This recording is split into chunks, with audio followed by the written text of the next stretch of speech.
এসএসসির প্রকাশিত দাগি প্রার্থী তালিকায় বাগদা পঞ্চায়েত সমিতির সভাপতির মেয়ের নাম।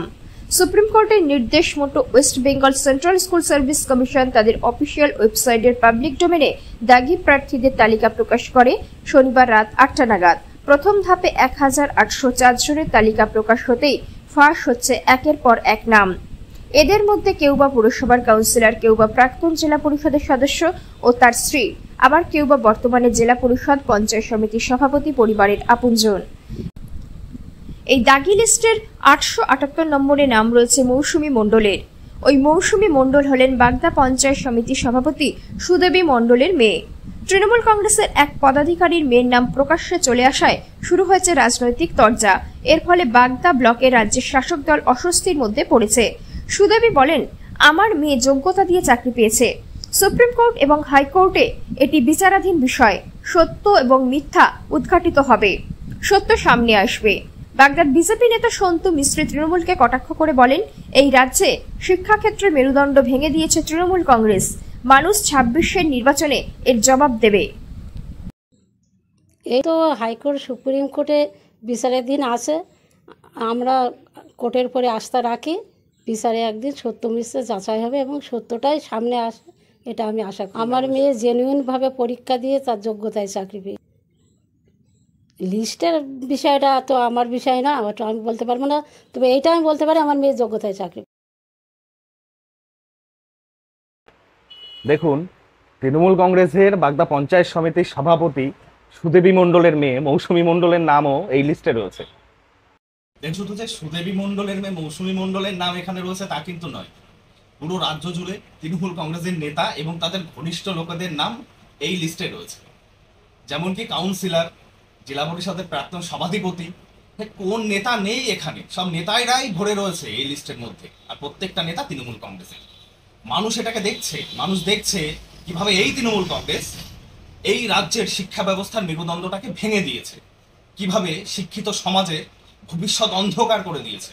এর জবাব এই তৃণমূল কংগ্রেসকে বাংলার মানুষ 26-এর ইলেকশনে দেবে, 26-এর নির্বাচনে দেবে এবং হাড়ে হাড়ে বুঝিয়ে দেবে যে এই বাংলা এরকম কোনো দুর্নীতিবাজ লোকেদের আতুরঘর হতে পারে না। এসএসসির প্রকাশিত দাগি প্রার্থী তালিকা নিয়ে প্রশ্ন তুললেন তালিকায় নাম থাকা রিতেশ ঘোষ। কোর্টের নির্দেশ মতো West Bengal central school service commission তাদের অফিসিয়াল ওয়েবসাইটের পাবলিক ডোমেনে দাগি প্রার্থীদের তালিকা প্রকাশ করল শনিবার রাত 8টা নাগাদ। এদিন আদালতে West Bengal central school service কমিশনের আইনজীবী দাগি প্রার্থীদের তালিকা প্রকাশের হলফনামা জমা দেন। দাগি হিসাবে চিহ্নিত 1804 জনের তালিকা প্রকাশ করা হয় কমিশনের অফিসিয়াল ওয়েবসাইটে। জানা গিয়েছিল সন্ধ্যে 7টা নাগাদ ওয়েবসাইটে দাগি প্রার্থীদের নাম প্রকাশ করা হবে। সেই মোতাবেক রাত 8টা নাগাদ তালিকা প্রকাশের পর তালিকায় নাম থাকা বেশ কয়েকজন দাগি প্রার্থীরা প্রশ্নচিহ্ন তুলে দেন এসএসসির বিরুদ্ধে। অযোগ্যদের তালিকা প্রকাশ হতেই ফাঁস হচ্ছে একের পর এক নাম। এদের মধ্যে কেউ বা পুরসভার কাউন্সিলর, কেউ বা প্রাক্তন জেলা পরিষদের সদস্য ও তার স্ত্রী, আবার কেউ বা বর্তমানে জেলা পরিষদের সদস্য। এই দাগি লিস্টের 1186 নম্বরে নাম রয়েছে বনগাঁ মহকুমার বাসিন্দা রিতেশ ঘোষের। তিনি দাবি করেন তার বিরুদ্ধে ওঠা কোনো অভিযোগ প্রমাণ হয়নি। পরীক্ষা দিয়ে নিয়ম মেনেই তিনি চাকরি পেয়েছেন বলে দাবি রিতেশ ঘোষের। রীতিমতো তিনি ক্ষোভে ফেটে পড়েন, সামনে নিয়ে আসেন অনেকগুলো প্রশ্ন। কিসের ভিত্তিতে এই তালিকা প্রকাশ করা হলো তা নিয়েও প্রশ্ন তোলেন রিতেশ। তিনি আদালতে মামলা চালিয়ে যাবেন বলেও জানান। যেখানে প্রায় 1900 ব্যক্তির নাম রয়েছে, তার মধ্যে আপনিও একজন, কোথাও কি কোনো প্রশ্ন? অবশ্যই প্রশ্ন চিহ্ন আছে এসএসসির বিরুদ্ধে। প্রশ্নটা হচ্ছে, যেখানে সুপ্রিম কোর্ট তার অর্ডার এবং রিভিউ পিটিশনে ওএমআর ইস্যুদেরকে কোথাও টেন্টেড হিসাবে চিহ্নিতকরণ করেন, কিন্তু সেই ক্ষেত্রে আমরা দেখতে পেলাম যে এসএসসি ওএমআর ইস্যুদেরকে টেন্টেড হিসাবে চিহ্নিত করলো, অথচ সুপ্রিম কোর্ট 9-10 এর ক্ষেত্রে থার্ড কাউন্সিলিং এর পর 11-12 সেকেন্ড কাউন্সিলিং এর পর যারা রয়েছে তাদেরকে অযোগ্য বলে চিহ্নিতকরণ করেছে। সেই ক্ষেত্রে এসএসসি তাদেরকে যোগ্য বলে চালিয়ে স্কুলে পাঠানোর ব্যবস্থা করলো। এই যে এসএসসির দ্বিচারিতাটা, এটা কি কারণ? এটা কোন অভিসন্ধির জায়গা থেকে এসএসসি এই কাজ করেছে, যেখানে আমরা প্রমাণিত নয়। হ্যাঁ, আমাদের বিরুদ্ধে সিবিআই এর অভিযোগ আছে, অভিযোগ থাকলেই সে অভিযুক্ত নয়। আর যতক্ষণ আমি অভিযুক্ত হচ্ছি, আমার প্রমাণিত হচ্ছে, ততক্ষণ পর্যন্ত যদি আমাকে কেউ অভিযুক্ত হিসেবে চিহ্নিতকরণ করে ফেলে, তাহলে সেটা দেশের সংবিধান বিরোধী, আইন বিরুদ্ধ। সেইটাই এসএসসি এখানে করেছে, যেটা একদম ঠিক কাজ হয়েছে বলে আমরা মনে করছি না। আমরা আইন হ্যাঁ, আমরা সুপ্রিম কোর্টে গিয়েছিলাম। সুপ্রিম কোর্টে যে অর্ডারটা হয়েছিল, সেই অর্ডারটা আমাদের টোটাল 26,000-এরই বিরুদ্ধে গিয়েছিল। তারপরে আমরা রিভিউ পিটিশন করেছিলাম, রিভিউ পিটিশনটাও আমাদের বিরুদ্ধে গিয়েছে, 26,000-এরই বিরুদ্ধে গেছে।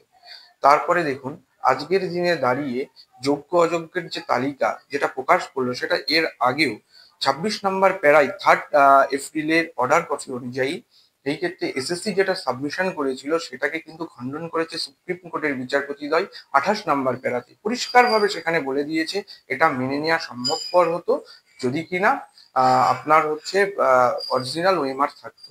যেহেতু অরিজিনাল ওএমআর ডিস্ট্রয় করে দেওয়া হয়েছে, সেহেতু তো তাহলে এটা কিসের ভিত্তিতে আমাদের পঙ্কজ বনসালের ডেটার সাথে আমাদেরকে মেলাবে? কারণ পঙ্কজ বনসালের যে ডেটাটাকে এরা প্রায়োরিটি দিচ্ছে এসএসসি এই মুহূর্তে, এই কারণেই প্রায়োরিটি বললাম, প্রায়োরিটি না দিলে আমাদেরকে কখনো টেন্টেড বলতে পারে না।